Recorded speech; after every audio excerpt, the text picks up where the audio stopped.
പരിചരണത്തിന് എല്ലാവരും ഏറെ പ്രാധാന്യം നൽകുന്നുണ്ട്. അതിനായി ഗ്രീൻ ടീ ശീലമാക്കിയവരാണ് ഏറെയും. ഇപ്പോൾ ഇതാ ഗ്രീൻ കോഫി എന്ന കിടിലൻ പ്രോഡക്റ്റുമായി എത്തിയിരിക്കുകയാണ് ഒരു കൂട്ടം വിദ്യാർത്ഥികൾ.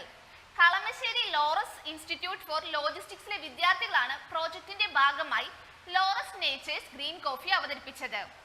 ആന്റി ഓക്സിഡന്റുകൾ സംബന്ധമായ ഗ്രീൻ കോഫി മെറ്റബോളിസം വർദ്ധിപ്പിക്കുകയും പ്രമേഹം, കൊളസ്ട്രോൾ, രക്തസമ്മർദ്ദം, ശരീരഭാരം എന്നിവ കുറയ്ക്കാൻ സഹായിക്കുമെന്നാണ് വിദ്യാർത്ഥികൾ പറയുന്നത്.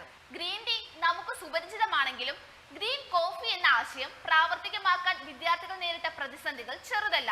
2020 ബാച്ചിലെ 10 പേരടങ്ങുന്ന സംഘമാണ് ഗ്രീൻ കോഫി എന്ന ആശയം അവതരിപ്പിച്ചത്. ചായക്കും കാപ്പിക്കുമൊക്കെ ആഗോള തലത്തിലുള്ള ആവശ്യക്കാരെ പരിഗണിച്ചായിരുന്നു അതിൽ ശ്രദ്ധ കേന്ദ്രീകരിച്ചത്. മികച്ച സപ്ലയേഴ്സിനെ കണ്ടെത്തുന്നതിന്റെ ഭാഗമായി പാലക്കാട് എത്തിയപ്പോഴാണ് അപ്രതീക്ഷിതമായി ഗ്രീൻ കോഫി ബീൻസിനെ കുറിച്ച് അറിയുന്നത്. അങ്ങനെ അവർ കുറച്ച് പൊടിപ്പിക്കുകയും കോഫി ഉണ്ടാക്കി രുചിച്ചു നോക്കുകയും ചെയ്തു. അങ്ങനെ ആർക്കും സുപരിചിതമല്ലാത്ത ഗ്രീൻ കോഫി എന്ന ആശയം ചർച്ചയിലേക്ക് കടന്നു വരികയായിരുന്നു. ആഴ്ചകൾ നീണ്ട ഗവേഷണങ്ങൾക്കൊടുവിൽ ഇത് പ്രോജക്റ്റായി തിരഞ്ഞെടുത്തു. ഇൻസ്റ്റിറ്റ്യൂട്ട് ഡയറക്ടറായ ഡോക്ടർ അജയ് ശങ്കർ പ്രോജക്റ്റിന്റെ സാമ്പത്തിക ചെലവുകളും സഹായങ്ങളും നൽകാമെന്ന് വാക്ക് നൽകിയതോടെ ടീം അങ്ങ് ഉഷാറായി. അങ്ങനെയാണ് കൂർഗിലും പാലക്കാടും ആരുടെയും ശ്രദ്ധ പതിയാതെ കിടന്ന പച്ച കാപ്പിക്കുരു കളമശ്ശേരിയിലേക്ക് എത്തിച്ചത്. രണ്ടാം ഘട്ടത്തിൽ പാലക്കാടിൽ നിന്നും പല സൈസുകളിൽ പൊടിച്ചെത്തിച്ച് പരീക്ഷണങ്ങൾ നടത്തി.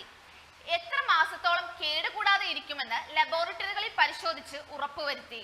അറബിക്ക ഇനത്തിൽപ്പെട്ട കാപ്പിക്കുരു പൊടിച്ച് 200 ഗ്രാം ആക്കി പാക്ക് ചെയ്യാൻ തീരുമാനിച്ചു. ആരോഗ്യ ഗുണങ്ങൾ ഏറെയാണെങ്കിലും ഗ്രീൻ കോഫിയുടെ സ്വാദത്ര രസകരമല്ലാതിരുന്നത് വിദ്യാർത്ഥികളെ ആശങ്കയിലാഴ്ത്തി.